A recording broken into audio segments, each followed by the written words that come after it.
It was an ordinary day in America. Cars filled the parking lots, neon signs flickered outside massive retail stores, and inside, thousands of brightly lit aisles, people stood impatiently in line, clutching plastic cases of DVDs and VHS tapes. The air was thick with frustration. Clocks were ticking. Due dates were missed. Late fees were piling up. Customers didn't realize it yet, but they were standing inside a collapsing empire. At the center of this empire stood Blockbuster, a name so powerful, so dominant, that it had become synonymous with home entertainment itself. For years, Blockbuster wasn't just a company, it was a habit, a ritual. Friday nights meant Blockbuster. Families trusted it. Cities depended on it. Investors worshipped it. And somewhere far away, in a quiet office, a small company was watching, learning, waiting. That company was Netflix. Welcome to Empire's Breakdown.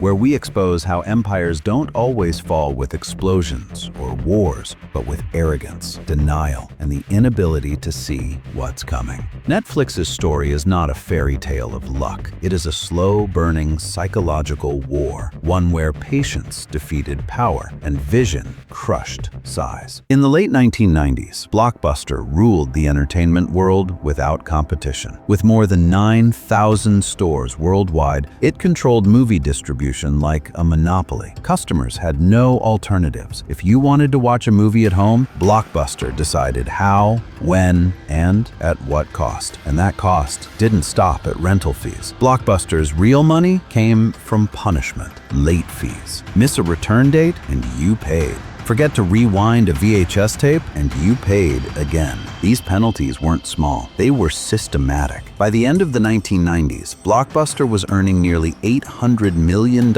every year from late fees alone. Customers hated it, but they tolerated it.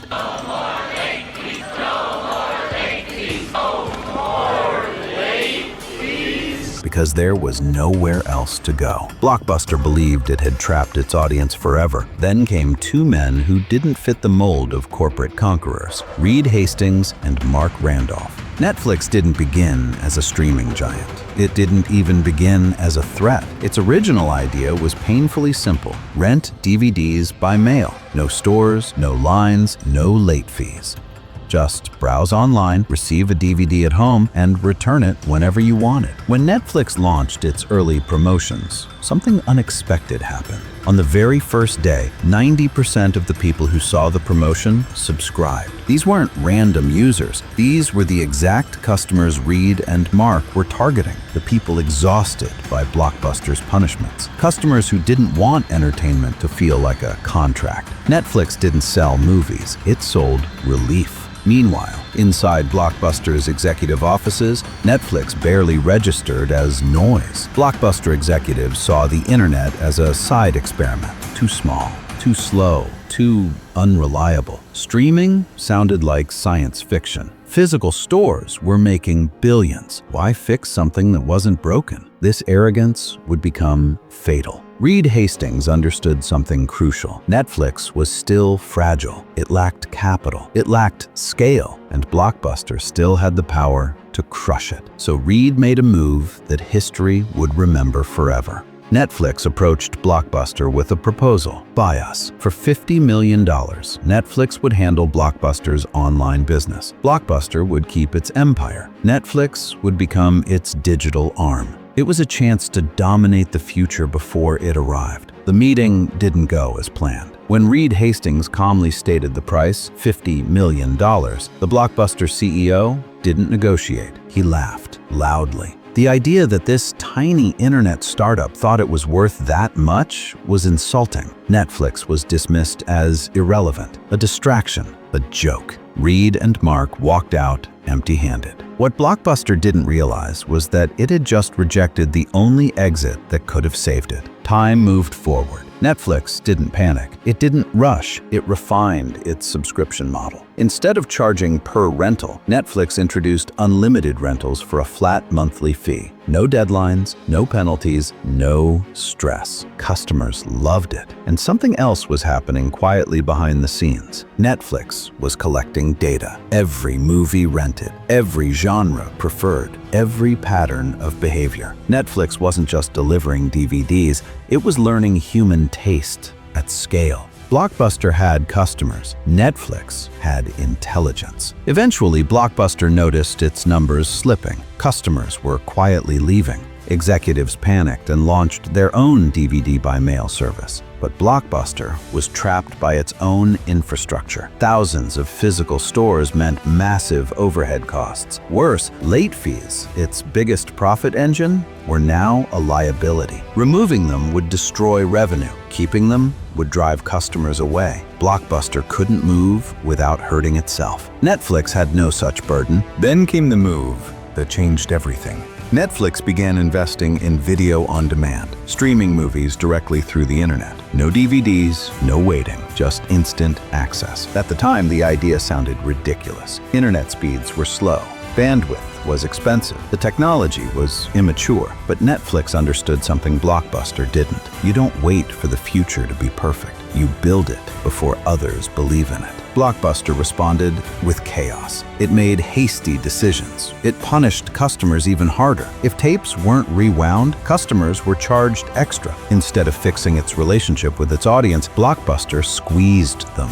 Netflix did the opposite. It simplified everything. While Blockbuster focused on protecting its past, Netflix focused on designing the future. Algorithms improved. Recommendations became smarter. Netflix stopped asking what studios wanted to sell and started asking what viewers wanted to watch. By the time streaming technology matured, Netflix was already years ahead. Blockbuster tried to pivot, but pivoting an empire is harder than starting fresh. Internal politics slowed decisions. Store managers resisted change. Executives couldn't agree. Every move felt like betrayal to the old system. In 2010, the inevitable happened. Blockbuster filed for bankruptcy. An empire that once dominated global entertainment collapsed under its own weight. Stores shut down. Employees lost jobs. A brand once valued in the billions became a warning taught in business schools. Netflix didn't celebrate publicly. It moved forward. Then Netflix did something no one expected. It stopped relying on Hollywood.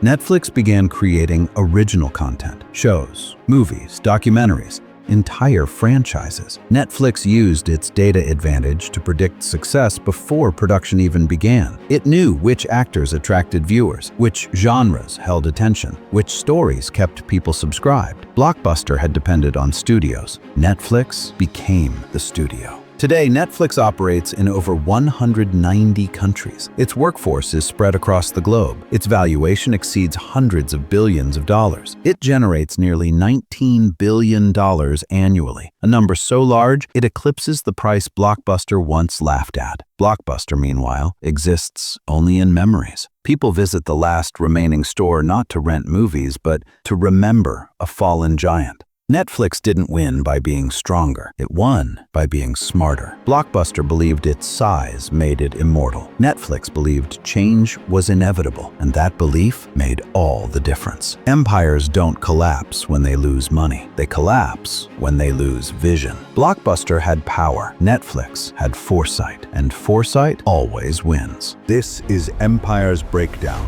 where we reveal the rise and fall of the world's most powerful companies, how silent strategies built empires and invisible cracks destroyed them. Like this video, subscribe to the channel.